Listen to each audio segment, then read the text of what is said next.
Right. Hello everyone and welcome to Burn On Site Bad Anime. It's gonna be an awesome presentation, guys. So for those of you who read our bio with Panelists, we're comprised of our awesome captain Scott Familia, myself, the lieutenant, Sushma, Dan, Daxis, the quartermaster, and we've tragically lost our final member, but we'll talk about that later. So we have three amazing shows to rip apart for you in today's presentation of Bad Anime. But I just want to start by saying thank you to everybody who's come. Myself and Scott have been doing this for 5 years now. Yes! Yes! And so I dressed up for all of you. So thank you everyone for coming.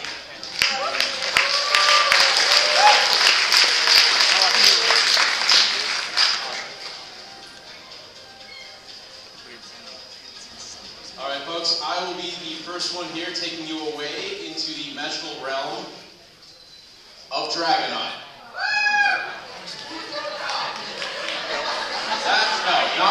Not even nearly cool enough for that. Oh god, Dragonaut. There is so much to say about the show in so little time. Everything in the show is set up in such a way as to be as bland and marketable as possible, without even the possibility of character creativity looming over the project. So, Dragonaut is supposed to be about a team of humans and shape-shifting dragons teaming up to fight aliens in epic space battles. Now, in your head, that sounds kind of awesome.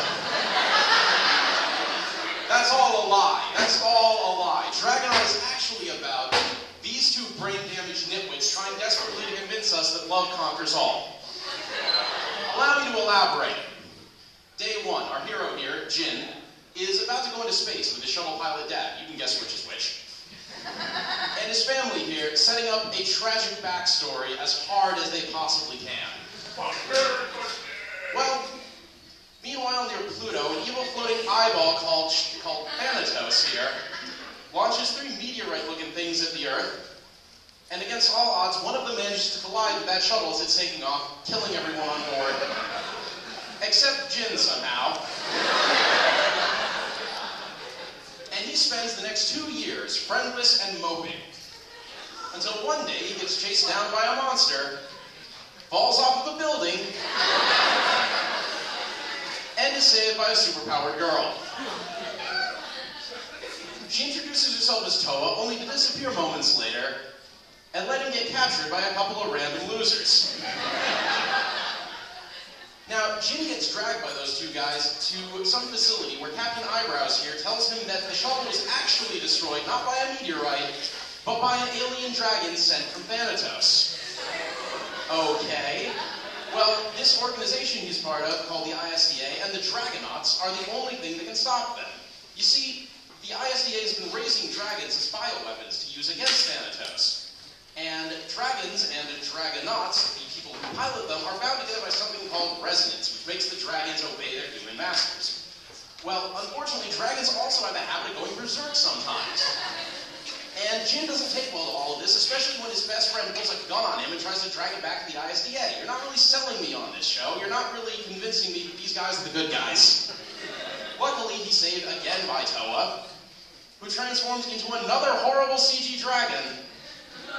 And we're introduced at last to the titular Dragonauts. Now, they've also got their dragons with them, in human form. Well, they don't really look intimidating, and that doesn't excite you, but maybe their dragon forms are kind of awesome. Like, drill lizard. Or eel horse.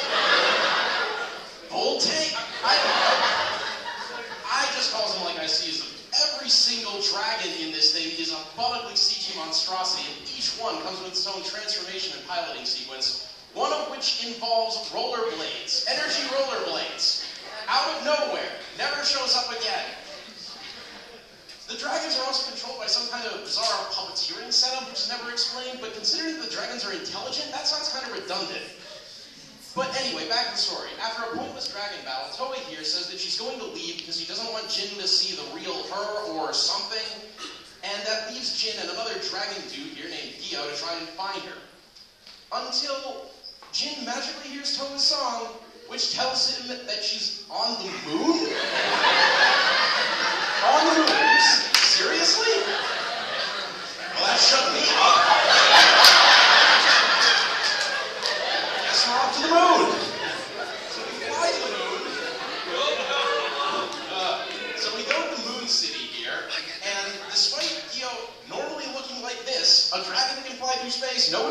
notice him land, and now we have a problem. They're in a large city that neither of them knows. How are they going to find Toa? She's not singing anymore, and he can't magically GPS his way to her. How do the writers resolve this? Well, Toa just so happens to get filmed accidentally by some kids. Gyo here happens to run into those kids hours later, having never heard or seen them before. The kid's camera, which also just so happens to be a projector, falls open and happens to turn on, just so happening to show that one single solitary frame in which Toa is displayed. Now, let's talk probability for a moment. Let's assume each of these events has a 1 in 10 chance of happening. The kids filming Toa, the camera falling, all of that. 1 in 10 chance of each of these things. At the end of the day, that is 0.0000001%. For comparison, that is less likely than you or I being hit by a shark, or dying in a plane crash, by a wide margin. Anyway, our heroes are reunited, and it's as if Toa's already forgotten why she's left. Lord knows I did. And we spent some time in a hot spring on the moon for no clear reason. That's on the moon. They try to explain it, but no, there is no excuse. Before being almost immediately recaptured, you see, they're not very good at avoiding this. And we find out that Thanatos is basically the mother of all dragons, and Toa's here to pick up a bunch of dragon eggs that were left on Earth. That would have been nice to know before. We also find out that it was Toa who was that dragon meteor that collided with the shuttle back in the beginning. Now, you'd think that'd make Jin here a little less head over heels for her, but that lasts about 15 seconds. And they're back to being lovey-dovey. Yep. Now, he doesn't do a very good job of rescuing her because she not only remains captured by the ISDA, she gets double captured by this walking anime trope named Asim, and brought to him. Wait a minute. Am I reading that right? Does anyone else see that? His palace on Mars? What? Asim is basically the most annoying and least interesting parts of every crazy/rich anime villain you've ever seen. He's sociopathic, he's a narcissist, he's devoid of anything resembling empathy, and he is a go-nowhere antagonist, serves only to pad out the middle arc of the show. Well, he even has an all-female ninja squad that Jin and Gyo have to fight through in order to reach Toa. Well, they finally are reunited and escape from Captain Crazy Pants when side character here has them stop inside of the enemy base to take a dip in another hot spring. A hot spring on Mars. Are you taking the journey with me? 2 celestial bodies, completely devoid of any surface water, have hot springs. Whatever. We find out that not only is Toa a dragon sent by an evil eyeball in the sky, she's also going to die soon, because the writers couldn't find any other way to make this cardboard cutout sympathetic. In response to this, side character here says Jin and Toa should get married. They have a ceremony with rings and everything. I should remind you, inside the enemy base. And in a totally unforeseen twist, kicking around inside the enemy base is a bad idea that gets side character here killed. No, that's side character!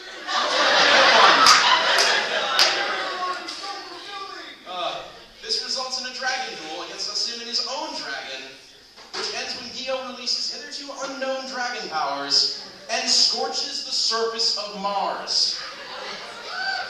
Time skip to a full year later, and Mars is still on fire. Still on fire. Thanatos is now approaching Saturn, and the ISDA is trying to find new ways to destroy Thanatos. Their secret weapon? Space Dragon Cancer. This is their plan. They're also cramming it into the body of a little girl to act as a living host. I'm pretty much rooting for humanity to be wiped off the face of the planet by now. And after Gyo's rampage, they're also hunting down all of the Dragonauts to test said Space Dragon Cancer on. Remember, Space Dragon Cancer. This is our plan. Meanwhile, Jin and Toa are living happily in the mountains with Gyo, who I should remind you is a mass murderer. And he spends his time going on about how he wants to protect Toa, only to disappear for several episodes, and come back not long after, now Thanatos' lackey, and he wants to take Toa back to Thanatos to extend her life. He also murders a ton more people for no clear reason. And at that, Thanatos finally says enough of this crap and just appears above Earth for the final showdown. Humanity puts up some resistance, but it's pretty token at this point. as evidenced by the contemptuous ease with which Thanatos destroys our defenses. And what are our brave hero and heroine doing right now as Earth is about to be destroyed? Good guesses, most of them wrong. They're having a shopping spree / costume party. We are so hosed.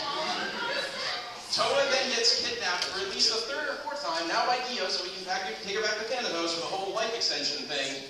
Guess what? Jin's totally fine with it. He wants her to live. He loves her that much. Of course, that sends him back into his original state of wallowing in self-pity, up until his friend, who'd been trying to murder him up until recently, punches him to set him straight. Which sends them back into space to face Thanatos, who transports everyone together and tells them what we pretty much figured out from the very beginning. It's here to wreck Earth. Really, this is a revelation to you. Jin, however, is only interested in saving Toa. He couldn't care about the world. And she's about to be absorbed into Thanatos as part of the whole life extension bit. Dio also wants to make Jin merge with Thanatos so they can all live happily as some kind of mental slurry. To our amazement, Jin isn't really big into this plan. He and Toa break Thanatos' control and declare their love to the universe. Fabulous. Thanatos then declares that based on this single example of affection, it now thinks humans are swell, and it wants to merge all of humanity together into one consciousness. It did sound fun at the end of Ava, and it doesn't sound fun now. Dio, back to his old self, because why not, decides to help him escape through some kind of bizarre whirlpool inside of the mother of all dragons, only to have Jin tell him to go and turn around, because he didn't get the message the first time. You think? Well, Toa and Jin again declare their undying love, throwing it in the face of an all-powerful quasi-deity from beyond the stars. And with this heartwarming declaration, Toa's about-to-die plot is ditched. And Thanatos says, yeah, you earned this one, and floats off into space, leaving Earth and the dragons alone. You know, I could not have come up with a more insulting, predictable ending if you would put a gun to my temple. And so ends Dragonaut, the Residence. Well, technically it's a bonus episode too, but the less said about that, the better. Now, with the plot out of the way, what else could possibly be said about this utter waste of visual media, this gray sludge of sensory input? Well, sure, the plot is cookie cutter and dumb. Maybe some of the characters are interesting? No. No. Each of these characters has one trait that they never evolve beyond. Like the earnest tomboy, the cool collector guy, the genius Sindera. Everything that you need to know about these characters, every word that ever comes out of their mouth, every action they will ever take is summed up in these titles. You've seen any anime before, you will know exactly what they will do. Or the dragons. They're even worse. Like the hothead, the butler, and the pauper lady. Well, not even the worst part, because not only are the dragons one note, they're created to fill gaps in their masters' lives as part of that resonance deal. From the moment they're born, they have no free will and no personality beyond what the master requires. It's kind of sick, and no one ever stops to think if it's right. The hothead and the cool guy here are color-coded for your convenience. The girl has a butler who looks like her dead grandfather and is named after her dog. And this woman is apparently so awesome that the only thing she could want is a twin. She said one day, yeah, the one thing the universe needs is more me. But if you want even more tragically one-note characters, you can't do much better than the doctor here. Yeah, I wonder why they included her. First shot you ever see of her, but she is not nearly as bad as this woman. I had tried to avoid the fan service in this show all along the way, but I mean, Christ! Has the character designer even seen a woman before? Oh, trust me, it gets worse. Like this woman. This is beyond the pale. But I'm sorry. Let's get as far away from that as possible. I want to talk about our protagonists, Jin and Toa. Jin establishes himself right out of the gate as being a lonely, miserable twit, wallowing in self-pity. Unless you think he starts out that way and gets better, he constantly needs to remind us of this. All the friggin' time. And he gets better after meeting Toa, right? Some of you might think? Well, no. His only motivation then becomes finding Toa so he can cure his own loneliness. Don't let him believe he doesn't care about her. He's just out to soothe his own sense of self-pity. And at one point, he even turns down a mission to save the Earth to get the girl. This is not love. That's mental sickness. But he and Toa are just utter wastes of space that exist only to say each other's names and listen to people talk about how awesome their love love is. And to top it all off, he's a terrible person. At one point, you see that girl there? He rescues her. She's unconscious. What does he do? Does he take her to the cops? To the hospital? Something a sane person would do? No. He leaves her half naked on a park bench in the dead of night. Let that sink in. If this were real life, you know, if this were a real city park in New York City, he'd be starring in an episode of Law & Order SVU. And let's take a moment. Let's take a moment to compare Jin to a character from another show, a good show with good characters, to see if we can identify why he's so lame, besides, well, look at him, the obvious. Let's talk about Jet Black from Cowboy Bebop. What can we say about him? He's a gruff space captain, he's a bounty hunter, he's a former detective, he worries about money, supplies, takes care of his crew. He has hobbies and skills like mechanics, cooking, he trims bonsai trees, he plays shogi, he feels like a real person with real thoughts, needs, and desires. He's complex. Jin, on the other hand, is a kid with no friends who drops out of astronaut school for no reason, and then, for other reasons never explained, sort of knows how to pilot a dragon. His only motivation is soothing his own loneliness with a girl he never even met properly and barely knows. Now, let's talk about Toa. You know what? Let's not talk about Toa. She's even worse. Because all she does is mope over Jin and keep him from getting himself killed or get captured. That is it. That's all she ever does. Probably the best example I can offer of this is the fact that at the very beginning of the series, they look like this together. This is episode 2. And at the exact end of the series, their expressions are exactly the same. That's what we're left with, people. Nobody learns, no one loses. It's a bland committee-designed process mess of anime cliches and fan service. They'll insult your intelligence and your eyes for all 26 episodes. So for the love of goodness, do not watch this show.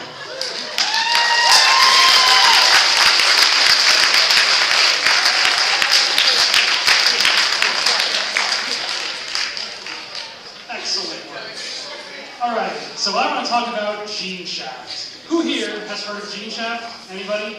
Oh, this is going to be good then. You're going to love this. You're about to get the shaft. Thank you, Dan.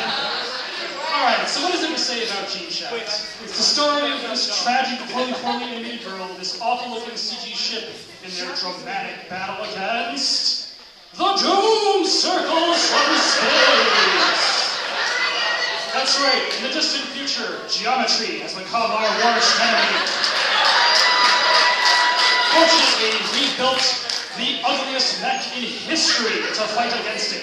I mean, really just look at that thing. They want you to love this mech. There's so many glamour shots of its ridiculous CG-ness, and yet they all look terrible. I'm going to show you a couple of shots of the CG in this show now, and I want you to take a look at the amount of detail they put in, and yet how terrible it all looks.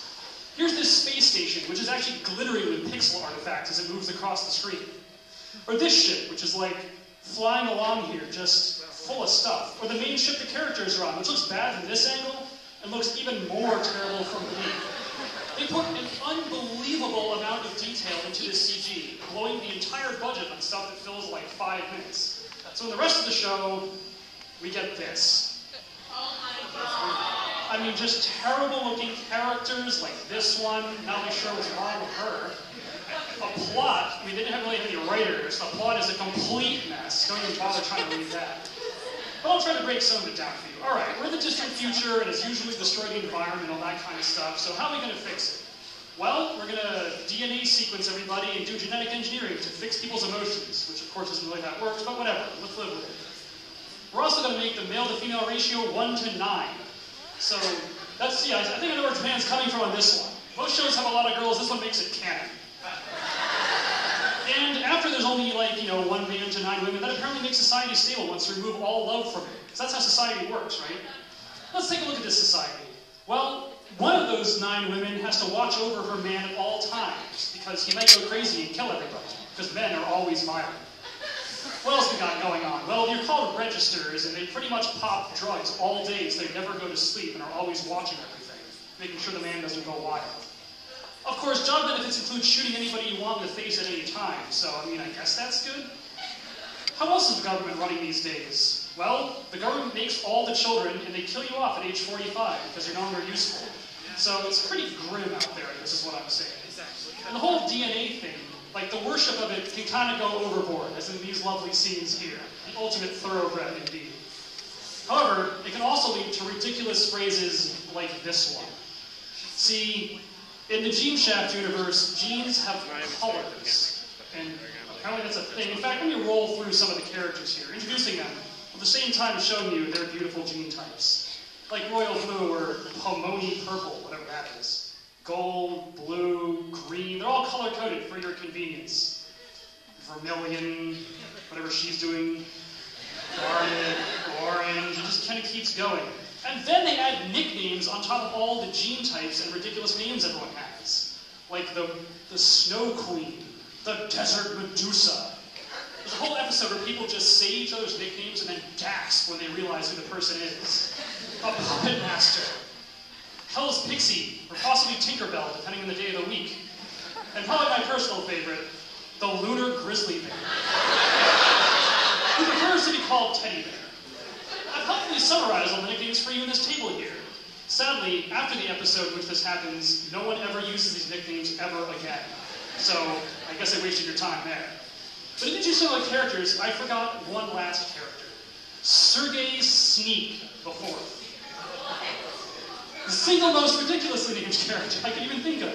Yet the characters say his name with total seriousness at all times. Now, with a name like Sneak, you're probably guessing, yeah, of course he's the villain. Really clever guys. And all the best villains have the best motivations, right? Like killing everybody for no reason. Alright, so why are you going to kill everybody? Well, we don't like them because they don't deserve to be here, and I'm pretty unhappy about the way I was born, so I guess we'll just kill all the people. But how is he going to kill all the people? Well, there's this program that's set to watch over humanity and determine if we're worthy of existing. And his job is going to be to go poke it with a stick. So he gets all these women here and says, alright women, go poke that thing with a stick, it's threatening humanity. Great. So we're going to go get those circles good and angry. Well, we're going to do it with the newest ship of the line. How does our new ship work? Well, you on-the-fly program everything you want to do, and you shout techno-babble, and things work. Let's take a simple example. The captain here has ordered an attack. We're going to go blow up one of the doom circles. Alright. Step 1, cosmic particle densities. Plugins and applications for Firefox. More cosmic particle densities. Geometry, some other scripts and stuff. Program loads and coefficients in space, and oh my goodness, it just gets completely out of hand. Until finally, Della Stella. I don't think that's a bit. But then at long, long last, our stupid-looking mech gets out into space. We're going to sit back and watch ourselves win. Until it totally crashes, like immediately. It turns out that in the future, the stuff never works. Like 70% of the show is watching that crash. So, what do? On-the-fly programming again. Alright, pull out some of these files, pull those ones, pull these ones. At this point, I seriously am starting to think that the bad guys are just like, alright, come on, let's move this up here. I don't got all day. But wait, more techno-babble, quantum particles, all kinds of nonsense, and finally we load the attack script, which really seems like a thing you'd want to have compiled ahead of time. So finally, what seems like 3 whole episodes later, we're ready to go. And what's our brilliant plan? We're going to slam into it really fast. It works. Well, it works because of a whole lot of nonsense that I'm not going to go through here. Just techno-babble. Now, what if you want to change a pilot right in the middle of combat in this huge mech that's out there? You get your thing, we fling you out down this long launch shaft from our ship. You fly through space in a straight line with no thrusters, totally unprotected from any of the elements. And yeah, you just kind of float towards the mech and hope it doesn't move or do anything while you're floating towards it with no ability to control yourself. Fire your ridiculous-looking grappling hook at it, and finally kind of go into Tron space or something. So as you've probably noticed by this time, programming is a big theme in this show. And it teaches you that programming is pretty much the worst job ever, because they're pretty much threatening people all the time. But then this show introduces us to this girl and her stupid doll. This girl is humanity's greatest programmer. You might remember her as the Puppet Master. And all she does is abuse all of the other characters for like the entire show. With a puppet. She doesn't do anything. The puppet does all the same. screaming at them constantly until finally they are willing to contemplate suicide to get away from her. We keep coming back to these guys like it's some kind of comedy scene, but it's just depressing. It doesn't help that the doll's face is the stuff of nightmares. Like, they shove this thing at you all the time. They come through screens and all kinds of other nonsense. And on top of that, her voice. Let me play you a little clip here once I turn the volume up. Listen to this.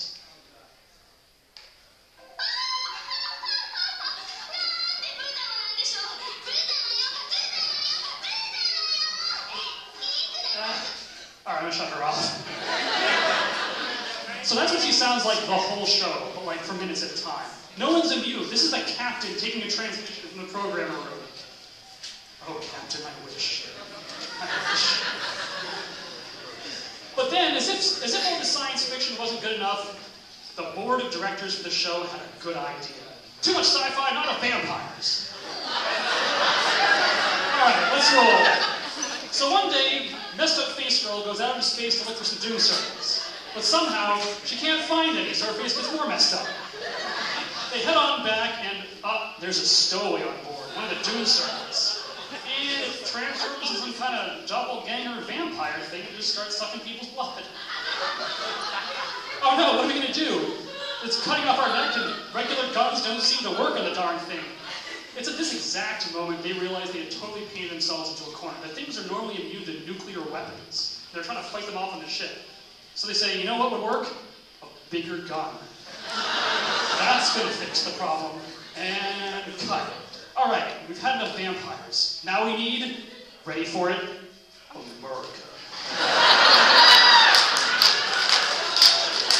Now I should know this is the 23rd century, there are no nations anymore. But somehow, America shows up through a time warp, using one of the space shuttles get sucked through a time warp. What follows is a ridiculous sitcom scenario where they challenge them, like the Americans, to a martial arts match. The Americans are like, thumb wrestling is totally a martial art, guys. Trust us on this. But things get kind of weird because, of course, the Americans and all the people from that era are the ones that screwed up the world in the first place, and they want to all that genetic engineering. So things get really weird and decided to try to teach them how to behave like they're dogs. Here's like the main character here, trying to tell all these guys how to behave in the new world. I feel a little insulted as an American, personally. And here's her typing to her dog, telling her how she's training the humans, like a dog. Ugh. Sometimes it can seem a little racist, honestly. And it's a problem the show has throughout. Like, there's a lot of scenes that can be easily misinterpreted. And it never gets any better. Like, scenes like this happen all the time. And they really make you wish they'd run it through like an English speaker, or really anybody else. Because it sounds awful. But anyway, eventually, they work back out for no readily explained reason, and it's never brought up again. They say like, oh, what do the doom circles do? Does that mean they have time travel? Never explained. But anyway, we eventually move on to this guy, Gene. Now, Gene's a special character. Up until now, we have suffered through lectures about how our new society is superior, there's no more negative emotions, we only have people born that are needed, like the captain here. You know, all this really strict stuff about how only important people exist. And then there's Gene, who's like completely crazy. He like beats up people and throws stuff at them, he chokes people and throws around for no reason. He has contempt for literally anyone that is not himself.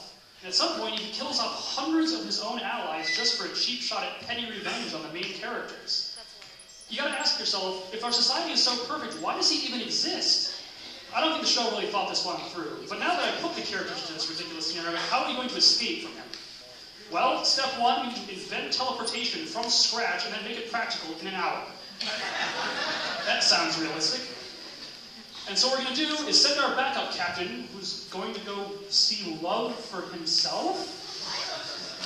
I don't really think he knows what love means. But anyway, he teleports over there, and something goes terribly wrong, and only the nerves in his right arm don't teleport with him. Somehow. Because that's how computer bugs work. Does that mean his nerves are lying in the teleporter bay? I'm not really sure. Anyway, somehow we go from the captain of the other ship being in total victory over this guy that teleported over, to this. How do you screw that one up? Come on, you got a gun. And then things get really weird. I'm not really sure if he knows what love is. In fact, I'm positive he doesn't know what love is. As he activates some kind of bizarre teleportation super bomb and kills both of them. But you know what? Let's cut away from that. We gotta get back to that whole poking the bad guy with a stick thing to make him angry enough to kill humanity. We finally figure out that enemy things like program's main base is like 5 feet from where we started, before we had all those space adventures. Here's the entire show in a nutshell, just for you guys. Yeah, it didn't really matter in the end. Fortunately, our brave captain has a plan. We don't want to kill these things one at a time. Throw all of our nukes to the moon! Don't ask me, the crew doesn't get it either. But they follow his order and an atmosphere forms on the moon somehow, and then he's like, all right, teleport me down there. To do what exactly, Captain? Well, I've got this bomb, see? And then he never uses it. He just wanders around on the surface of the planet for the rest of the show. I have no idea why he went down there, except that the writers knew why. Remember Sneak from all the way back at the beginning? He also randomly teleports down to the moon for some reason. Now note that Sneak had no way of knowing the moon had an atmosphere when he teleported. He just did it because. He also happens to show up right in front of the captain. What I'm getting at is they're really running out of ideas here. They have a pointless exchange of ideologies they've been saying the entire show. Then it turns out Sneak pulls up, oh, and I can regenerate as fast as I want, you can't kill me except by blowing me up thing. And then meanwhile, they finish a new program. This programming is our major feature here. We gotta get a thing out there. But oh no, the doom circles are back. They're crushing the sun! What are we gonna do? Well, somehow writing the program makes our mech have a giant doom cannon, because that's how coding works. You can make hardware work better, this much better, with just a little code. We also wanted a mech fight to show that only has one mech. There's no one else to fight against, so we made another one just to fight our mech? I guess. Now, if you're like me, you love yourself a good mech fight, and yet this show manages to make it look awful. These are some of the ugliest mechs ever, and they have one of the worst battles ever, for no reason I can determine. Now, before I get to the ending, the show raised a lot of questions. Our place in the universe. Who built the bad guy? Nature versus nurture. Why everyone's a jerk all the time? How are they going to resolve this with the remaining time they have left? I'm really glad they didn't waste all of their time with this stupid dog. See, in the future, this dog has the brain of a human. It gains the ability to use the internet, and I'd like to take you now to a very special place. Dog Poetry Corner. With your host, Dog. For like an entire half episode, we're treated to Dog as he types in his latest works of art into the computer. And I walked around and looked at the clouds and ate, or no, chewed on, but did not eat, some acorns. I'm so glad this happened instead of getting any meaningful resolution to the show. But anyway, back to the plot. Instead, the new program boots up. We make a ring around the moon we're on for some reason. Explosions happen all over the place with two of those guys down on the planet. And we're saved for no reason. Oberst just kind of like turns off. He's like, all right, your ring's real nice. I'll just be going then. And lo and behold, seas begin to form on the moon. Now I should really note that like, we have enough places to live in this universe. We're not looking for a new planet or anything, but the show tries to pitch it as if this is the culmination of what we've been working towards. A moon around Jupiter with some water on it. Anyway, the bad guy falls into a hole and explodes, and the good guy, who's 5 feet away, totally survives and is fine. And just like that, bam, cut to credits, baby. Like, everything's fine, look at that new world, it's perfect. But before I go, Dog has a special thing for you. Let me turn this up. I want you guys to listen to the ending theme song of the show. The whiniest theme song I've ever heard. Enjoy.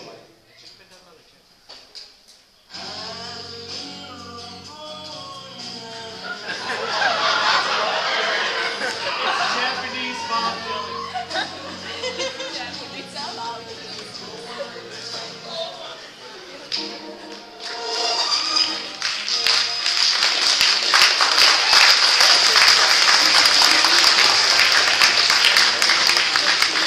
Thank you guys, I'm getting started.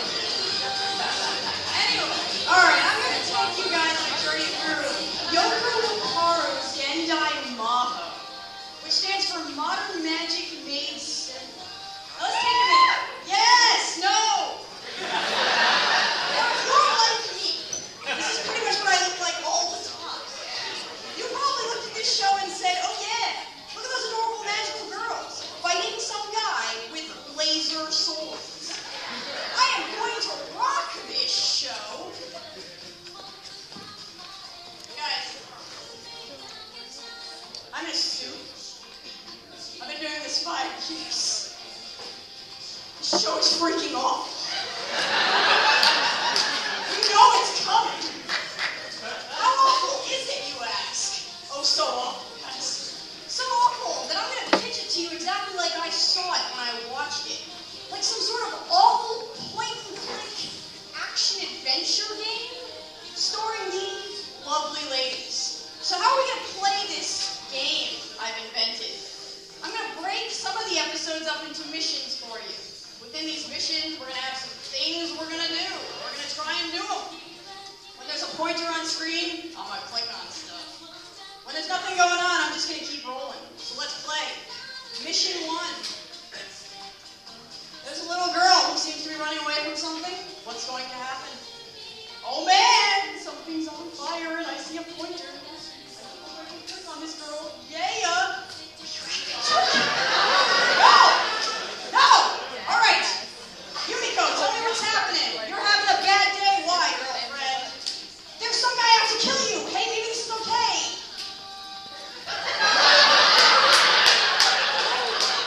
This better never come up again. This better never come up again. I'm not clicking on that. This is really a thing, isn't it?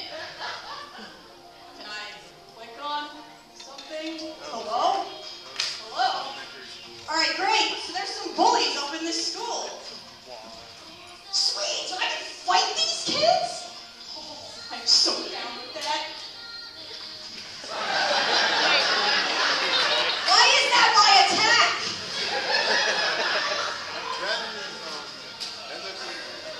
This better never come up again! Why was that even a mission? Okay, mission 2, let's go. That same girl, pretty much been made fun of at school her whole life, so she's gonna run away to become a magician. Does that make sense? Oh well, we're on an adventure, let's go! I didn't need to know that! Alright, that's great. You hate all the peoples. Great. Alright, can we just leave now? Here we go, we're on a journey. What have I brought?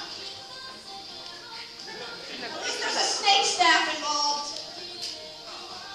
That's great. You still talking about this magician thing? I really hate you. I'm gonna click on your big looking eye. Hey, quest activated! Learn about myself?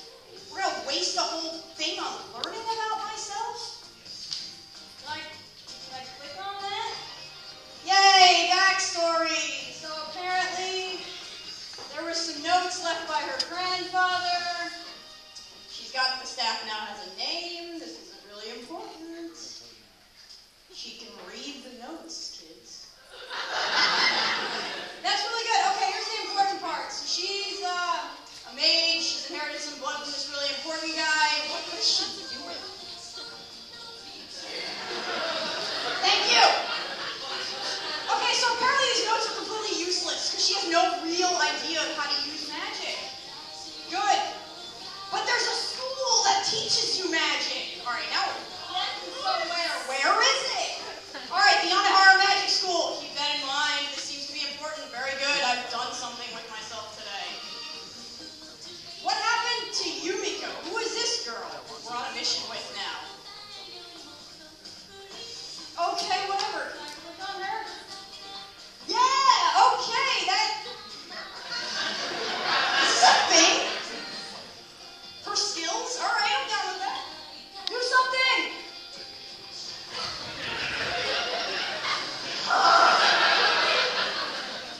Okay, this other quest looks maybe doable. Let's do it. Hey, there's magic in the air! Maybe if I click on it, something cool will happen.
separated. Oh, that's good. Demon dogs? Where'd that come from? I don't really know. That looks kind of dangerous. Okay, we're back to just being Yumiko, which is good, because Koyomi really sucks. We're gonna fight that demon dog. Okay, that doesn't look good. Or at all. You know what? I'm actually gonna run from this fight. Let's get out of here. And I'm back into a corner. Very good. Guess I'm gonna have to use some of my magic. I didn't even know I had magic. Really? When can I do this? Sure. Good. Awesome. Hey, he's back again. Crap, am I gonna fight him for realsies this time? Hi, Santa. What?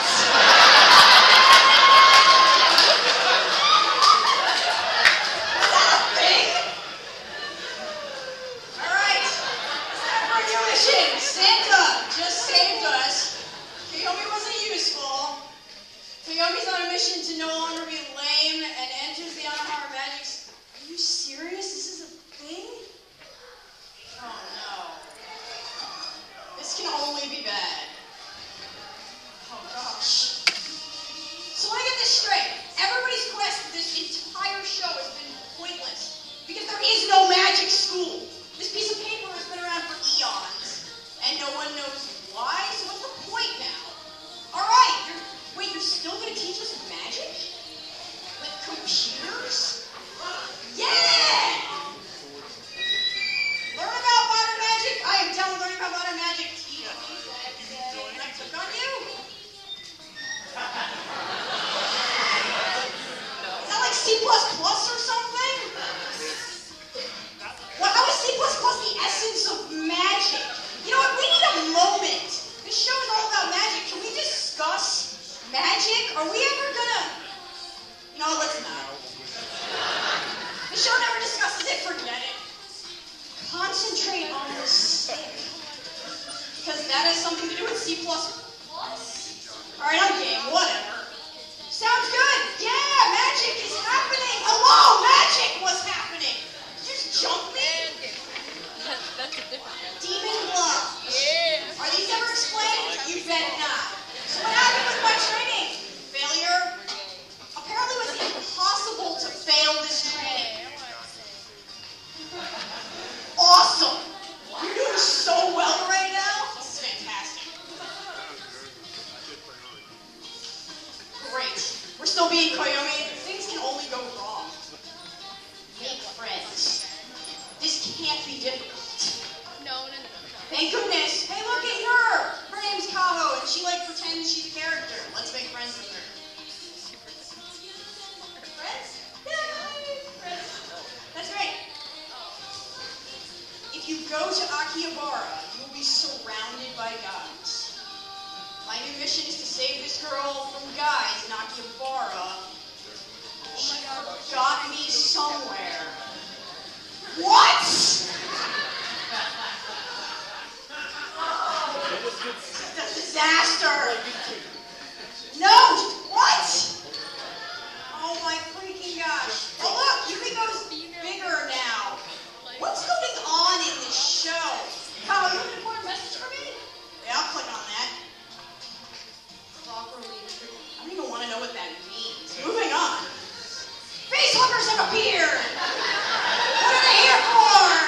They're here because they don't.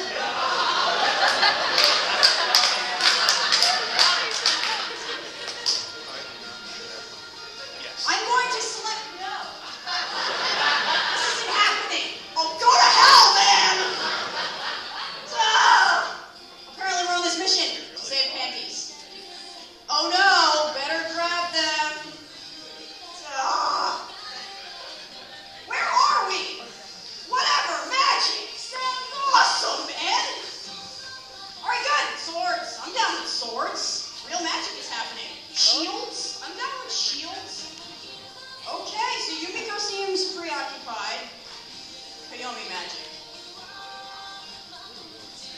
You guys got on your pants! All the pants, baby! That's all she seems to be doing. Did we retrieve the panties? Yes, we did. Let's never speak about this mission again. fantastic? Question mark? I think it can get much worse than that. Oh no. The pool episode. What can go wrong in the pool episode? Well, a fight between the people who can use magic, apparently. Oh gosh, Mahou, what is it? What? Someone should stop them. I guess that someone is Koyomi, because you're not really a character? Wow, brilliantly done! The fight is over! That guy looks like the villain! Maybe. Mahou, really? What do you want? Why do I care about a massive tsunami hitting? I mean, it's not like there is a freaking massive tsunami. Oh my, a massive tsunami. How convenient. What are we doing? Stop the tsunami. How are we going to do it? Yumiko's going to use some magic. I am down with magic. Look at that, she's using real magic. Like, that's a shield and everything. And Misa's joined our party. Are we going to do some Misa magic? Man, that's got to be cool. She's got, like, C++ on her side. What's she going to do?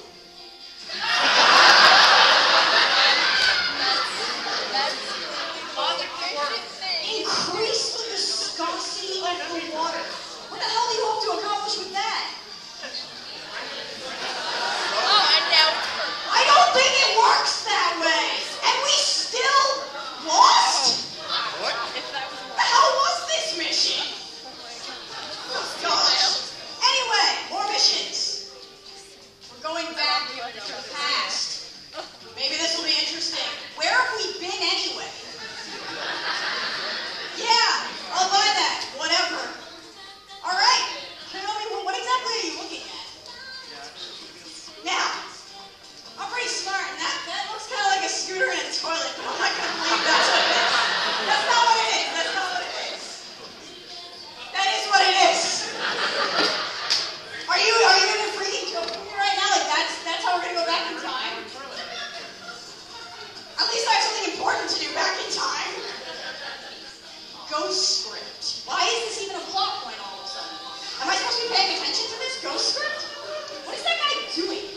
Ghost scripts are there to impress a physical image. Whatever. When things die, they leave powerful ghost scripts. You know, I'm talking about this a lot. I wonder if it's a thing. Anyway, back in time. Let's go with the power of science. Sweet, we're back in time. Mini Yumiko's here. Is there... Okay, we're gonna eat a hamburger and then something important is gonna happen. Great. It's like a hamburger. Okay. Like that. That was my important mission? To teach her to eat a hamburger back in the day? And now we come back via science. Where were we? I just don't even care. Misa is on a plane. This can only be great. What's gonna happen? Anything interesting? Hello, Misa? Fly back to Japan. Nothing can go wrong in this episode. There's a bomb on the plane. That's great. So how are we gonna search for this bomb? You can't do that.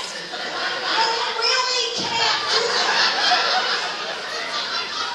Water astronaut, what the F is going on, man? The bomb's in the cargo bay. Oh my gosh. Jack in the box. Just kidding. Everything's fine. The plane is crashing because of the power of the internet. Someone hacked the plane with the internet. It's crashing. Small child, you are integral in Misa magic. How are we going to stop the plane from crashing? OMG. You people over there, yeah! You people in the middle of disbelieving, yeah! And you guys! Trust me, you guys on this side, yeah! Like that really happened! Someone with the power of block magic that increases teddy bear to 17,000 times its size and catch the plane. Now, while Lisa is flying back to Japan, what are the rest of our heroines doing? Thank you. Grocery shopping.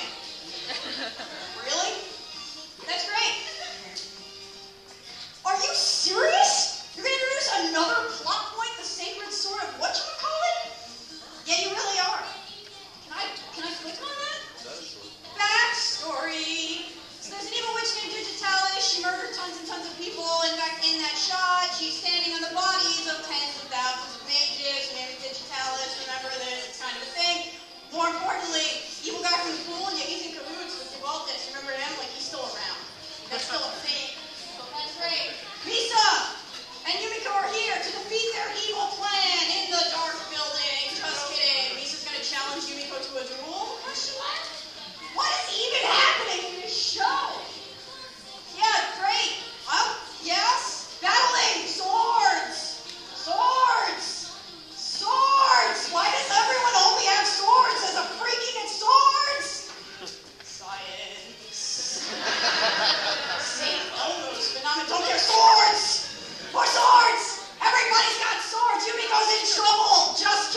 gosh, the evil guy is here!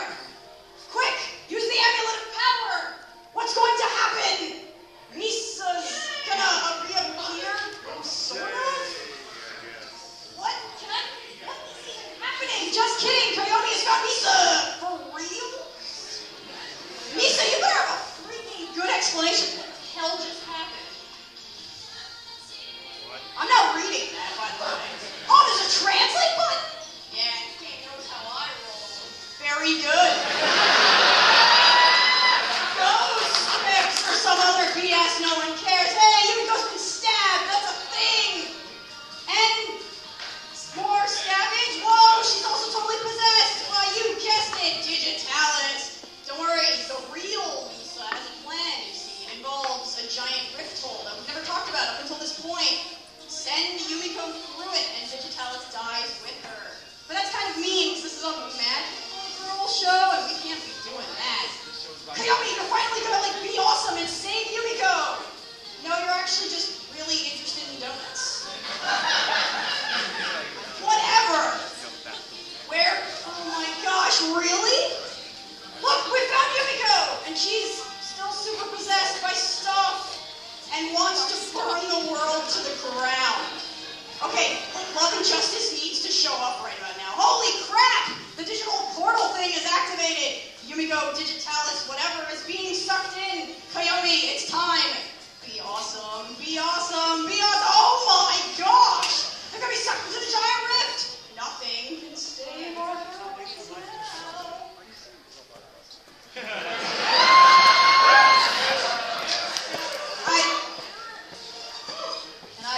Hello? Misa, backstory, you were a terrible cook, what? So you use magic to make your cooking edible? Fed it to your little brother?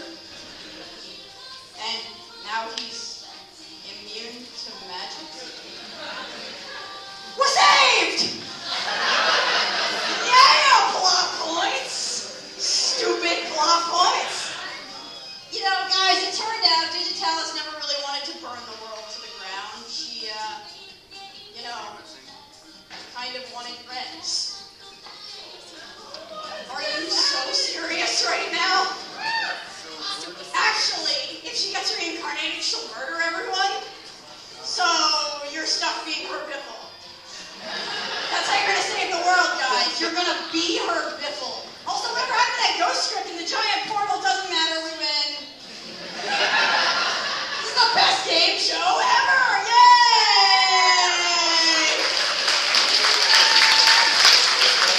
Let's have a chat. Chat better characters. Who were they?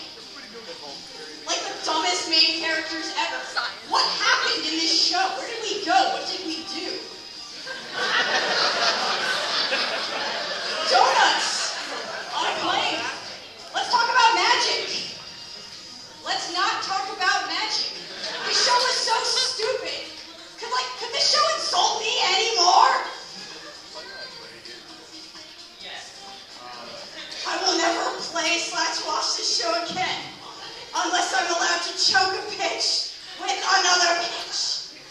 Oh my gosh!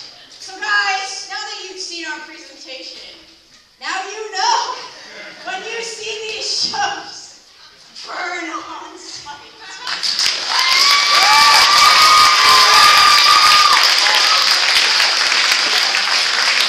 Alright, thank you for coming, ladies and gentlemen. Now we are going to have a very short break while we take up a little bit of time with some technical reworking. Then we will be running our good anime panel for things you should actually watch. We will also have time for